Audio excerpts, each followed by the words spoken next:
Hello, my dear students. You are welcome in RK Institute. I am Dr. RK Saini, and today I am going to discuss more about mole concept.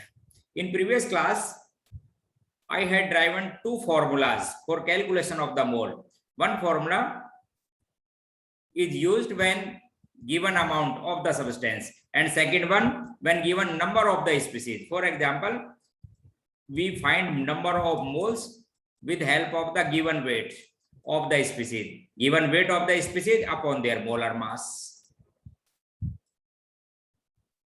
And second formula on the basis of the number of species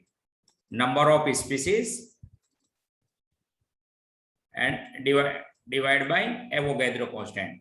These two formulas. And now I discuss another formula in case of ideal gas. Dear friends, ideal gas are those gases which obey gases laws like as Boyle's law, Charles law, Avogadro, Gay-Lussac laws at all conditions. Discuss in next chapter. Okay, and their general formula, general gas equation is PV equals to nRT, where P pressure of the gas, volume of the gas. In case of ideal gas, the volume of gas is the volume of container. N is their mole and R universal gas constant and T is the temperature in absolute scale, means taken in Kelvin. तो एक तो आप N इससे भी निकाल सकते हो, find number of moles PV upon RT, इससे भी कैलकुलेट कर सकते हो. एक लाइन और समझा देता हूं. In case of molar volume, molar volume का मतलब होता है दोस्तों कि volume of one mole of gas, volume of one mole gas, one mole of gas is known as molar volume at NTP. NTP का मतलब समझते हो, नॉर्मल टेम्परेचर प्रेशर. इस केस में टेम्परेचर लिया जाता है 273.15 kelvin and pressure normal condition में pressure taken 180 m. And at STP standard temperature and pressure the temperature is also 273.15 kelvin and but the pressure is taken 1 bar. Pressure 1 bar and specified temperature, any temperature हो सकता है, is known as standard condition. For calculation, the molar volume of 1 mole of gas taken 22.4 liter, 22.4 liter or 22400 ml at STP or at NTP. तो calculation के लिए ये value, हालांकि ये थोड़ी वैल्यू ज्यादा आती है, मैं आपको बता दूं 22.7 के आसपास आती है STP वगैरह पे, बट हम जनरली कैलकुलेशन के लिए क्या ले लेते हैं 22.4. तो इससे भी हम क्या है, एक मोल का फॉर्मूला ड्राइव कर सकते हैं. जैसे देखो मैं आपको लाइन समझाता हूं, यानी कोई भी gas, any gas whose volume is 22.4 liter at STP or NTP, it means the sample of gas contain 1 mole of the species. And hence we know that if volume is 22.4 liter at STP or NTP, it means how many moles of the gas? 1 mole of the gas. It means container contain 1 mole of the gas. If their volume is 1 liter, then their moles are 1 are divided by 22.4. If the volume is V liter at STP or NTP, then we find their mole 1 by 22.4 into V. लेकिन ध्यान रखना ये किस में ले रखा है मैंने, लीटर पर, और कंडीशन क्या लिख रखी है, at STP और NTP. तो इससे भी आप मोल फाइंड कर सकते हो. तो मेरे पास में एक मोल का फॉर्मूला और बन गया, आप देख लो एक बार. एक फॉर्मूला और बना लिया मैंने मोल का, किसके लिए, लेकिन ये आइडियल गैस के लिए. गैसेस बिहेवियर जो शो करते हैं, resume ideal nature, then we find their mole. Volume litre में लेना है, कब, एट STP और NTP divide by 22.4, then we find moles of the species. ये भी लीटर में, ये भी लीटर में, तो आपके पास में मोल में वैल्यू आ जाएगी. ठीक है, इससे भी आप मोल फाइंड कर सकते हो. जैसे मैं आपसे बोलता हूं, देखो एक बार ध्यान से क्वेश्चन, 2 क्वेश्चन बोलूंगा सिंपल से 2 क्वेश्चन. एक गैसियस सिलेंडर, कोई गैस सिलेंडर है, in which volume of O2 gas is 22.4 liter at STP. Find their moles. तो बस सीधी सी बात है, मोल कैलकुलेट करने का ये formula.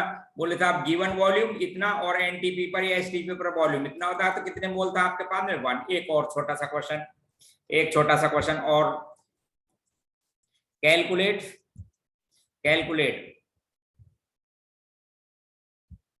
Wait of following gases assuming ideal behaviour. Calculate weight calculate करना है और following gases assuming their ideal behaviour. पहले आपके पास में 11.2 लीटर H2 गैस, सबको क्या लेना है, आइडियल बिहेवियर मानना है और कंडीशन है एट एसटीपी। इनकी अमाउंट कैलकुलेट करनी है। फर्स्ट आपके पास में 11.2 litre H2, second one is 44.8 litre CO2, third gas है आपके पास में 22.4 लीटर ऑफ मीथेन। तो फर्स्ट ऑफ ऑल जब आपको मोल दे रखे हैं, वॉल्यूम गिवन है, तो मोल फाइंड कर लेंगे। मोल फाइंड करने का आपके पास में फॉर्मूला है, गिवन वॉल्यूम एट एनटीपी और एसटीपी लीटर में है, divide by 22.4 and hence the mole of hydrogen is half and we know that half mole, इसका मॉलिक्यूलर मास कितना होता है हाइड्रोजन का 2, इसको मल्टीप्लाई करो 2 से, देयरफॉर 1 ग्राम ऑफ H2, ये वेट आ गया। यहाँ पर आप क्या करोगे, सबसे पहले मोल फाइंड करोगे 44.8 into 22.4 and has the mole of CO2 gas is 2। और मोल जब यदि आपको मालूम लगे तो वेट भी कैलकुलेट कर सकते हो। फाइंड वेट, उसका फॉर्मूला है mole equals to given weight upon molecular mass, और मॉलिक्यूलर मास कितना होता है CO2 का 44 and has given amount is 88 gram in this sample. और इसी तरह से मीथेन का कैलकुलेट करोगे, हाउ मेनी मोल्स, बोलो 1 मोल, और 1 मोल का मास कितना हो जाएगा, इसके मोलर मास के बराबर, वो कितना होता है 16 ग्राम। तो ये मेरे पास में एक क्वेश्चन था गैस से रिलेटेड। यदि आपको कभी वॉल्यूम वगैरह गिवन हो, इससे कैलकुलेट कर सकते हो आप मोल और उसका मास, ठीक है। अच्छा, अब एक डेंसिटी का और मैं छोटा सा रिलेशन बता दूं। किसी भी स्पीशीज की डेंसिटी का फॉर्मूला ये है, सिंपल सा, mass ratio of mass to volume is known as density. उसके मास और वॉल्यूम का जो रेशो होता है उसको क्या कहते हैं आप, density. In SI unit mass taken in kilogram and volume length cube को कहते हैं, और एसआई यूनिट में लेंथ को किससे मेजर करते हैं, मीटर से, तो ये हो जाएगा मीटर क्यूब।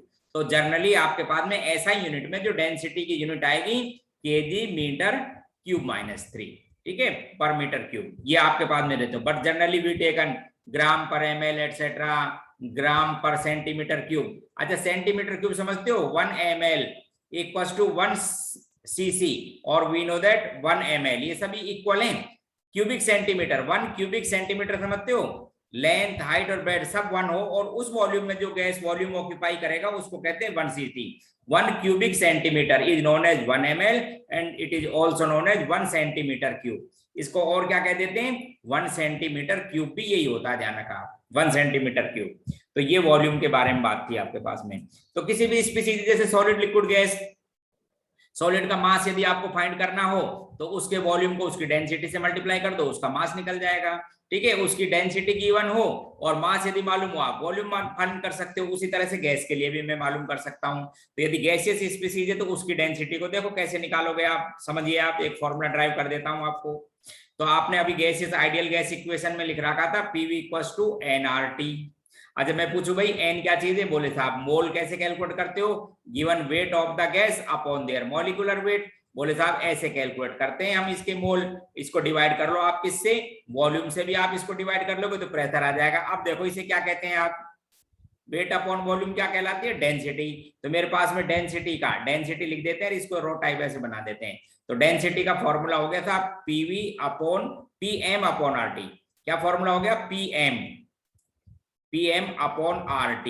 इससे क्या कैलकुलेट कर सकते हो आप, डेंसिटी। P क्या चीज है, pressure of the gas, M इसका मॉलिक्यूलर मास, R यूनिवर्सल कांस्टेंट, और T क्या चीज है, टेम्परेचर। R की वैल्यू जानते हो ना, R की वैल्यू इसको लीटर ATM में होती है 0.0821 लीटर ATM पर केल्विन पर मोल, समझ गए। वैसे आर की जो वैल्यू है ना वो अलग अलग तरीके से अलग अलग आती है, मैं आपको समझा दूं। यदि आप कैलोरी में लेते हो तो नियरली 2 ले लेते हो, जूल में 8.314 के, इस तरह से एनर्जी की टर्म में भी आती है वैल्यू। तो ये मेरे पास में डेंसिटी हुई। अब आपको देखो एक क्वेश्चन समझा देता हूं, कई बार ऐसे छोटे छोटे बहुत से क्वेश्चन आते हैं। देखो, at similar condition of P and T, similar condition है P and T, the density of ideal gas is directly proportional to their molecular mass. तो ऐसे कई बार क्वेश्चन पूछते हैं कि which of the following gas will be lighter, will be heavier at similar condition of P and T, assuming ideal behaviour. समझो आप ध्यान से, किसी ने बोला कि बताओ साहब इनमें से कौन सी गैस सिमिलर कंडीशन पी और टी पर लाइटर होगी, कौन सी हैवियर होगी। तो आप ध्यान रखना, किसी भी स्पीशीज के लिए जब भी कोई लाइटर और हैवियर पूछे तो we consider only and only density. जब भी आपसे कोई पूछेगा ना which species is lighter, which species heavier, तो आप क्या चेक करोगे, ओनली डेंसिटी। आप जैसे क्वेश्चन बोला कि which one is lightest gas at similar condition of P and T, तो पी और टी पर सिमिलर कंडीशन में आप मास चेक करो, जिसका मास ज्यादा उसकी डेंसिटी कम, जिसकी डेंसिटी कम लाइटर। इसका मॉलिक्यूलर मास 2, इसका 16, इसका 28 और इसका कितना होता है हीलियम का 4। एंड हेंस लाइटेस्ट गैस तो कौन सी हो गई, हाइड्रोजन, और हैवीएस्ट गैस पूछ लेता तो N2 in these questions. Line समझ गए। तो ऐसे भी पूछ लेते हैं। एक क्वेश्चन और बताऊंगा अभी आपको गैस से रिलेटेड, एक वेपर डेंसिटी और डिस्कस करूंगा। वेपर डेंसिटी, आप समझो इस वेपर डेंसिटी को क्या है। ये वेपर डेंसिटी, ध्यान से सुनना मेरी line, vapour density is a ratio of the density of gas to the density of hydrogen gas at similar conditions of P and T, at similar conditions of pressure and temperature. आप समझो vapour density is a ratio, किसका ratio, density of gas to the density of hydrogen gas at similar condition of P and T, pressure and temperature. अभी आपने देखा था साहब density होती है, एक्चुअल में आपको लाइन समझा दूं, ये डेंसिटी थी गैस की। Similar condition of P and T, यदि कोई कहता है पी और टी सेम, आर वैसे कांस्टेंट होता ही है, तो इसका मतलब है वेपर डेंसिटी तो मॉलिक्यूलर मास का रेशो हुई हाइड्रोजन के रेस्पेक्ट में। तो मैं ऐसे लिख देता हूं, वेपर डेंसिटी इक्वल्स टू, ये क्या चीज है, यहां पर बोलोगे molar mass of gas, molar mass of gas, उस गैस का मोलर मास या molecular mass upon molar mass of H2। क्यों भाई, देखो इधर ध्यान से, मोलर मास ऑफ H2। अब बताओ H2 का मॉलिक्यूलर मास कितना होता है, बोले 2, तो आपके पास एक फॉर्मूला बच गया कि एक फॉर्मूला क्या बच गया कि किसी भी स्पीशीज का यदि आपको मोलर मास कैलकुलेट करना हो तो क्या हो जाएगा, मोलर मास या molecular mass equals to 2 into vapour density. Clear हो गया। तो एक सिंपल सा मैंने फॉर्मूला ड्राइव कर दिया कि किसी भी स्पीशीज का यदि मॉलिक्यूलर मास फाइंड करना हो तो 2 इंटू वेपर डेंसिटी के बराबर होता है, या वेपर डेंसिटी ऐसे होती है। अच्छा मुझे एक बात और बताओ, वेपर डेंसिटी की कोई यूनिट आएगी क्या, No, it is unitless quantity because it is density and density. ध्यान से देखो, vapour density is A unitless quantity. कभी भी वेपर डेंसिटी की यूनिट नहीं बोली जाएगी, डेंसिटी की बोली जाती है।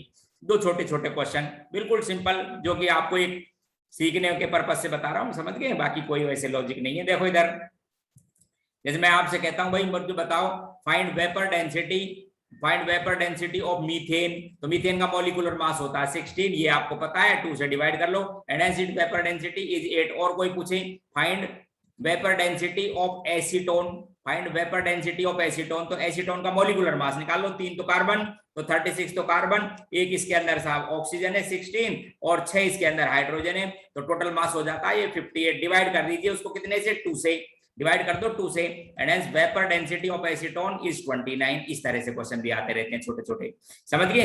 तो ये मेरे पास में आइडियल गैस इक्वेशन से 2 फॉर्मूले, एक तो मोल कैलकुलेट करने का, एक उसकी वेपर डेंसिटी। वेपर डेंसिटी के क्वेश्चन आते रहते हैं, वेपर्स के रेस्पेक्ट में दी जाता है, समझ गए। फिर आज अब मैं दूसरा जो आपको टॉपिक बताऊंगा वो ध्यान से सुन ले। एक तो बताऊंगा एम्पेरिकल फॉर्मूला, एम्पेरिकल फॉर्मूला, और दूसरा बताऊंगा मॉलिक्यूलर फॉर्मूला, और दूसरा दोस्तों मॉलिक्यूलर फॉर्मूला। अब आप थोड़ा सा ध्यान से इसको देखें। देखो आप सबने थोड़ा सा वैसे सुन ही रखा है, जो भी केमिस्ट्री में इंटरेस्ट रखते हैं स्टूडेंट तो थोड़ा सा पढ़ लेते हैं। बोले साहब C6 एक्सिस को बेंजीन कहते हैं, बोले साहब C6 एक्सिस को क्या कहते हो आप, बेंजीन। अब सुनना मेरी लाइन ध्यान से, इसके अंदर कार्बन और हाइड्रोजन 2 एलिमेंट हैं, एक तो कार्बन एक हाइड्रोजन है। अच्छा कार्बन भी 6 है और हाइड्रोजन भी 6 है, तो मैं सिंपल रेशो की बात करूं तो बोले साहब हाइड्रोजन और जो कार्बन है उसके एटम का रेशो 1:1 है। ध्यान से सुन लो, तो मेरी बात सुन लीजिए, एम्पेरिकल फॉर्मूला को डिफाइन कर रहा हूं सबसे पहले। सिंपलेस्ट रेशो, सिंपलेस्ट का मतलब समझते हो, ऐसा नहीं 1:1.5 नहीं, ये तो इंटीजर वैल्यू होनी जरूरी है, फ्रैक्शनल में नहीं। ध्यान से सुनिए, सिंपलेस्ट रेशो होल नंबर में बोल दो या इंटीजर नंबर में, simplest ratio of the atom, देखो इधर, of the atoms of element in a given compound is known as empirical formula. For example empirical formula of benzene is CH and actual number, देखो इधर ध्यान से, and actual number of atoms in one molecule is known as molecular formula. Therefore their molecular formula is C6H6 and empirical formula is CH। और बताता हूं, देखो देखो देखो इधर ध्यान से, बहुत सी बात समझाता हूं आपको, देखो बहुत सी बातों को आप जानते हो। ये कंपाउंड भी आपने सुन रखा है H2O2, क्या नाम है इसका, हाइड्रोजन पेरोक्साइड। मैं बोलता हूं साहब इसका एम्पेरिकल फॉर्मूला बताओ एक तो, और एक मॉलिक्यूलर फॉर्मूला। तो मॉलिक्यूलर फॉर्मूला तो ये है ही हाइड्रोजन पेरोक्साइड, नाम है इसका, क्या नाम है, हाइड्रोजन पेरोक्साइड। क्या फॉर्मूला था, actual number of atoms in A compound, किसी कंपाउंड में एटम का जो एक्चुअल नंबर है उसको रिप्रेजेंट करना बोला जाता है molecular formula. And the simplest ratio, whole number में लिखना है, and the whole simplest ratio of atoms in a compound is known as empirical formula. Therefore its empirical formula is HO, 1:1 ही तो है, their empirical formula is HO and molecular formula is H2O2। तो ये तो दोस्तों मैंने आपको इसकी definition दी कि मॉलिक्यूलर फॉर्मूला और एम्पेरिकल फॉर्मूला किसको कहते हैं, आप समझ गए।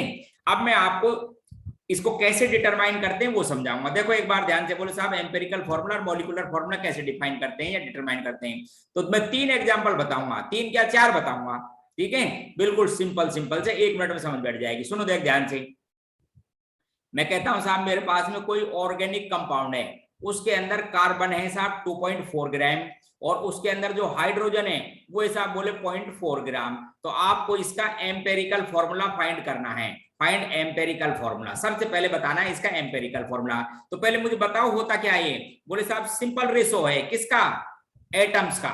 तो मैं फाइंड करूंगा एटम्स, देखो इधर ध्यान से, तो मैं क्या करूंगा, सबसे पहले एटम्स फाइंड करूंगा, एटम्स ऑफ कार्बन और बताऊंगा आपको एटम्स ऑफ हाइड्रोजन। अब आप सुन लो, मैं बोलूं भाई हाउ मेनी एटम, तो आप ध्यान रखना हमारे पास हाउ मेनी का एक ही आंसर होता है केमिस्ट्री में, इसके अलावा हम दूसरी बात समझते ही नहीं। हमारे पास केमिस्ट्री में फाइंडिंग यूनिट ओनली मोल है, इसके अलावा मैं कुछ नहीं समझता।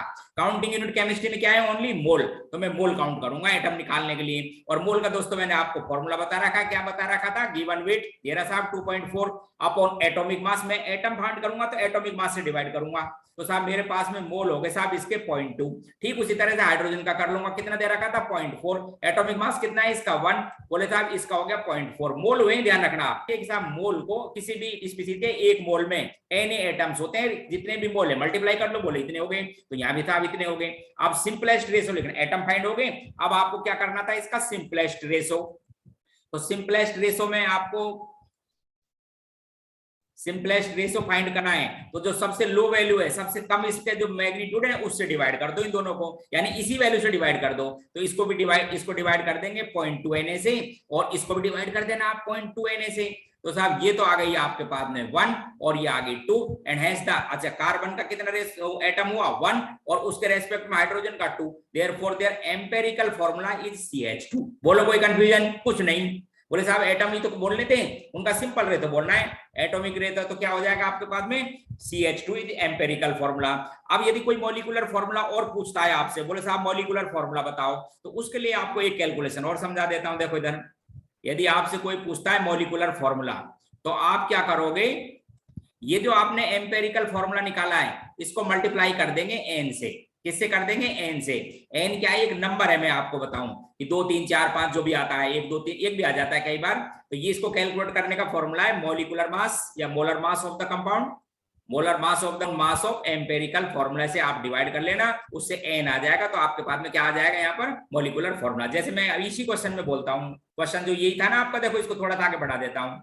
इन above question the molecular weight of compound is suppose 28, molar mass कितना था 28 ग्राम पर मोल, फाइंड मॉलिक्यूलर मास। ठीक है, तो मैं n फाइंड कर लेता हूं इसके अंदर। तो मोलिकुलर मास कितना दे रखा था 28, और इसका जो आपके पास में एम्पेरिकल फॉर्मूला का मास है कार्बन का 12 और हाइड्रोजन का हो गया 2, ये हो गया 14। इसको डिवाइड कर देता हूं 14 से, तो कितनी वैल्यू आ गई आपके पास में 2, तो इसको 2 से मल्टीप्लाई कर दो एम्पेरिकल फॉर्मूला को। यहाँ पर एम्पेरिकल फॉर्मूला आया था CH2, कितने से मल्टीप्लाई कर दो 2 से, तो इसको फॉर्मूले को लिखेंगे C2H4 is their molecular formula. Clear हो गया, ये क्या आ जाएगा आपके पास में मॉलिक्यूलर फॉर्मूला।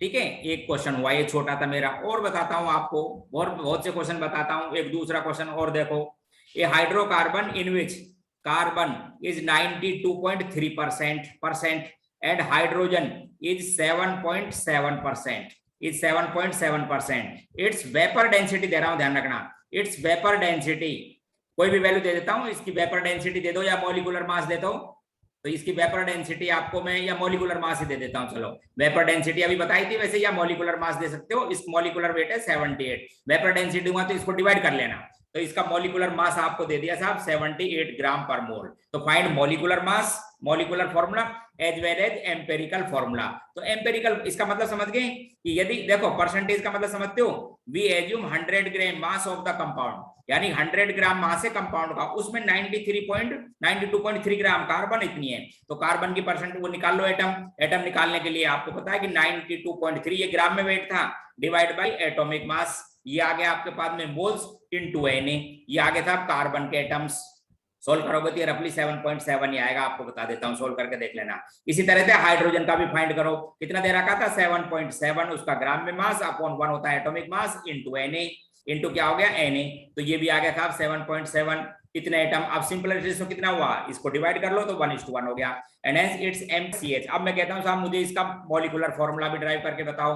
अब आपको इसको किससे मल्टीप्लाई करना था, n से। उस n को कैसे फाइंड करते हैं, मॉलिक्यूलर मास दे रखा था 78, एम्पेरिकल फॉर्मूला का मास 12 स्क्वायर 1 इसका 13 होता है, तो n की वैल्यू कितनी आ गई 6, इज C6H6। ये लो साहब, ये हमने इसका मॉलिक्यूलर फॉर्मूला भी ड्राइव कर दिया।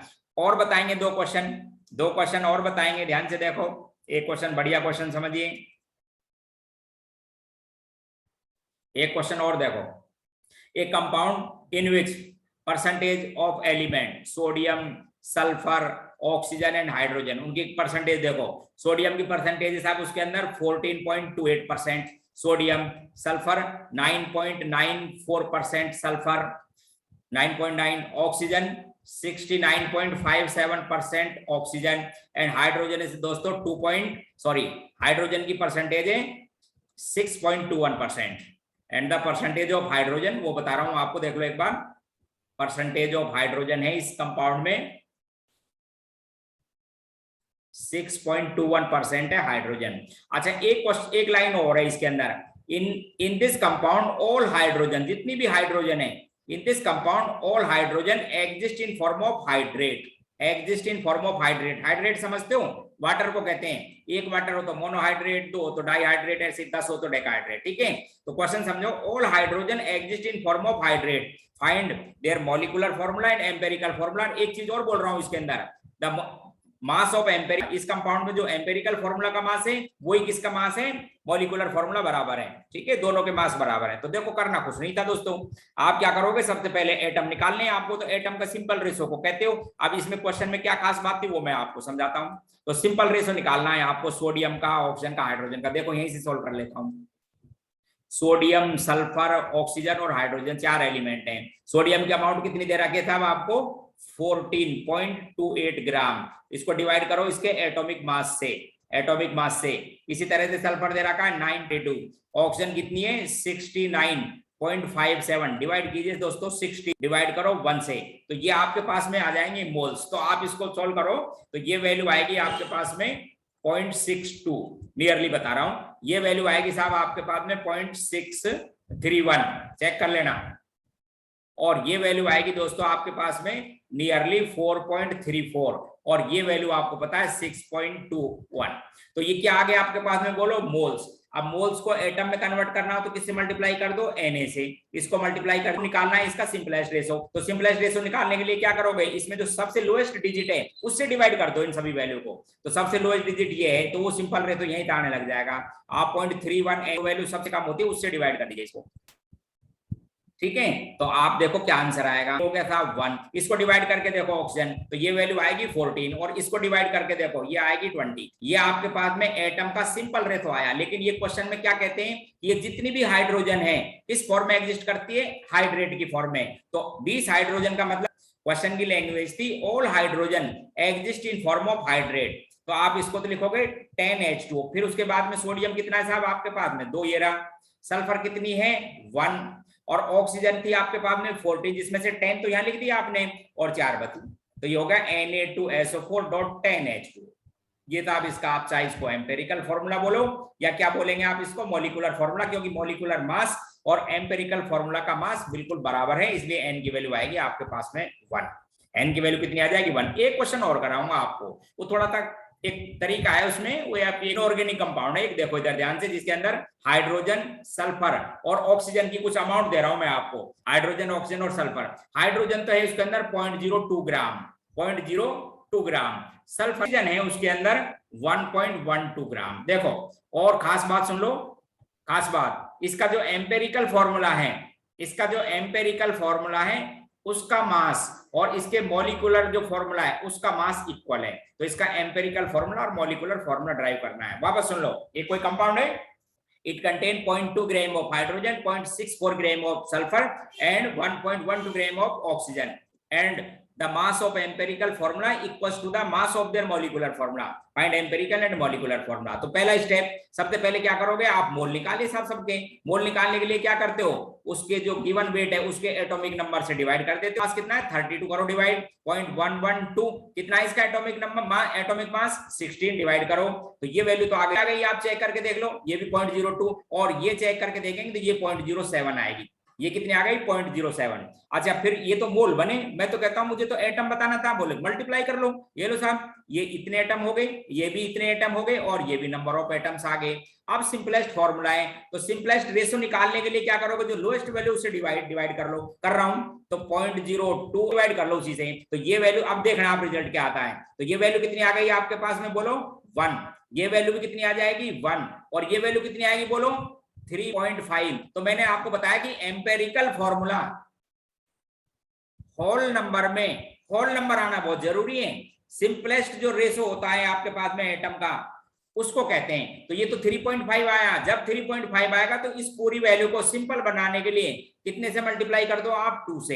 एग्जैक्ट 3.5 आता है तो, बाकी जैसे मान लीजिए कहीं पर आ गया 3.9 या 3.8 तो उसको 4 लिख दिया करो। इसी तरह से आ गया 4.1, 4.2 तो उसको 4 रखो। लेकिन एक्चुअल में 3.5 आ गया तो आपको फिर पूरी रेट को होल नंबर में, एग्जैक्ट आ रहा है चेक कर लीजिए आप, एग्जैक्ट वैल्यू है, तो आप इसको पूरे को होल नंबर में लिखने के लिए 2 से मल्टीप्लाई कर लो। तो इसका मतलब है हाइड्रोजन 2 सल्फोलिकुलर फॉर्मूला, एम्पिरिकल फॉर्मूला का H2S2O7 नाम से जानते हैं। H2SO4 से बनता है जब वो SO3 एब्जॉर्ब कर लेता है। कंसंट्रेट H2O4 जब SO3 को एब्जॉर्ब कर लेता है ना, जब ये कंपाउंड बनता है, क्या कहते हैं इसको, ओलियम। और पायरोसल्फ्यूरिक एसिड भी कहते हैं। It is known as oleum और also known as pyrosulphuric acid.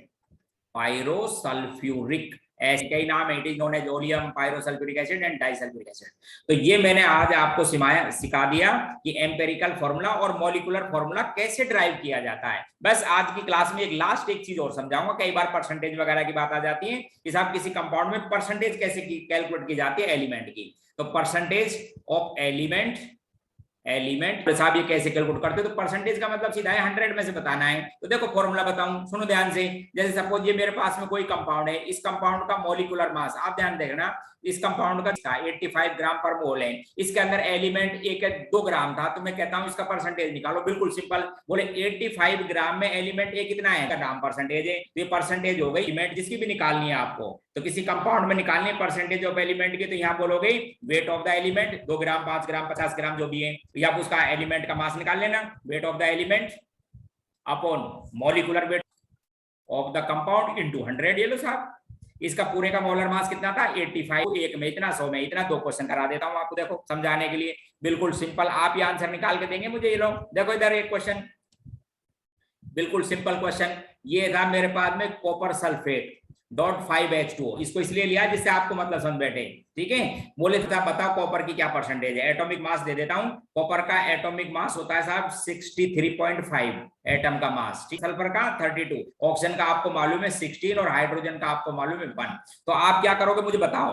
आप क्या करोगे, एक तो इसमें कॉपर कितना, how many atom of the copper, बोले 1, मोल में से निकालना, तो 1 मोल में। दूसरा क्या करोगे, इन सब के वेट को 63.5, सल्फर का वेट कितना होता है साहब 32, ऑक्सीजन का कितना है यहाँ पे 16, तो 64 हो गया, प्लस देखना इधर ध्यान से, एक H2O मॉलिक्यूल का होता है 18, इसको 5 से मल्टीप्लाई करो, एक ऑक्सीजन इंटू 5, तो ये हो जाएगा 90। ऐड कर लेना इस पॉइंट का मतलब, कई बार बच्चे क्या करते हैं 11th के ही तो हो, अभी आप इतना समझते तो हो नहीं, तो आप क्या करते हैं, बोले साहब ये आप क्या करना, इस पूरे के मास को 18 से इंटू 5 कर लेना, इंटू नहीं, समझ गए, इस वैल्यू को मल्टीप्लाई नहीं करेंगे, बस सबको ऐड करना है, यानी 63.5 प्लस 32 प्लस इतना प्लस 90 किसका, इस वाटर का, ऐसे लिखा होता है, इसको हाइड्रेटेड फॉर्म में कहते हैं, अभी बताया था ना सोडियम सल्फेट डेकाहाइड्रेट का क्वेश्चन, तो इन सबको ऐड करो, तो ये वैल्यू आती है साहब 249.5, इंटू कर लेना 100, ये लो साहब, ये आपके पास में परसेंटेज आ जाएगी, ये वैल्यू मेरे ख्याल से 20% थी। एक क्वेश्चन आप, अच्छा तो ये मैंने इसलिए दिया, कई बार ऐसे लिखे होते हैं 0.5H2, तो इसका मतलब समझना, इसमें जितने भी एटम है उन सबके मास को ऐड कर लेना, तो वो क्या बोला जाएगा, मॉलिक्यूलर मास। तो कॉपर सल्फेट डॉट 5H2O का मॉलिक्यूलर मास कितना है 249.5, ऐसे निकाला मैंने, चेक कर लो, ठीक है। एक क्वेश्चन आपसे करवाता हूं, बिल्कुल सिंपल क्वेश्चन, देखो मैं कहता हूं साहब बताओ, ये ग्लूकोज है C6H12O6, बोले साहब इस ग्लूकोज में परसेंटेज बतानी है आपको कार्बन की, तो कुछ नहीं करना है, परसेंटेज ऑफ कार्बन निकालनी है आपको, परसेंटेज ऑफ कार्बन, तो बताओ कार्बन कितनी है इसके अंदर 6, एक एटम का मास कितना होता है 12, तो 12 इंटू 6 यानी 72 तो हो गया कार्बन, और इन सब के मास को आप ऐड कर लो, देखो आपको बता देता हूं, कार्बन का ऐड करो, हाइड्रोजन का ऐड करो और ऑक्सीजन का ऐड करो, 6 ही ऑक्सीजन है, इन सबको ऐड करोगे ना तो ये आता है 180, इंटू कर देना कितने से 100, चेक करके देख लेना, ये आंसर आएगा 40% कार्बन होती है इसके अंदर, कितने परसेंट कार्बन है 40। एक छोटा सा क्वेश्चन और दे देता हूं आपको, कई बार पूछ लेते हैं, देखो एक क्वेश्चन बिल्कुल simple, percentage of sulphur is 0.8 percent है, सल्फर की कितनी 0.8, find a molecular percentage of sulphur is 0.8, find minimum molecular mass या molar mass of the compound, तो पहले तो उस समय उस कंपाउंड का मास कितना है 100, देखो when sulfur is 0.8 gram then the molecular mass of compound is 100, क्योंकि परसेंटेज तो इससे लिख रखी है, if sulfur is 1 gram then the molecular mass of compound is 100 upon 0.8, और मिनिमम का मतलब है 32, मिनिमम का मतलब कम से कम उस कंपाउंड में एक सल्फर इंटीजर में रखनी है, एम्पिरिकल फॉर्मूला है मॉलिक्यूलर मास, तो कम से कम एक सल्फर तो आपको रखनी है, therefore if the minimum molecular mass of compound is, तो आप कितने से मल्टीप्लाई कर लेना इसको 32 से मल्टीप्लाई कर लो, तो ये वैल्यू आ जाएगी आपके पास में, इतनी पॉइंट हटा दिया मैंने, इतने ग्राम पर मोल मास है उस कंपाउंड का जिसके अंदर 0.8% सल्फर थी। तो ऐसे कई बार आ जाते हैं क्वेश्चन, ध्यान रखना आप, बोले साहब उसमें इतना परसेंटेज है ये, तो ये आज आपका टॉपिक पूरा हुआ, अगली क्लास में फिर आगे बात करेंगे मोल की, इनको तैयार करते रहना, इंपॉर्टेंट है, मैंने आपको क्लियर कर दिया, ओके।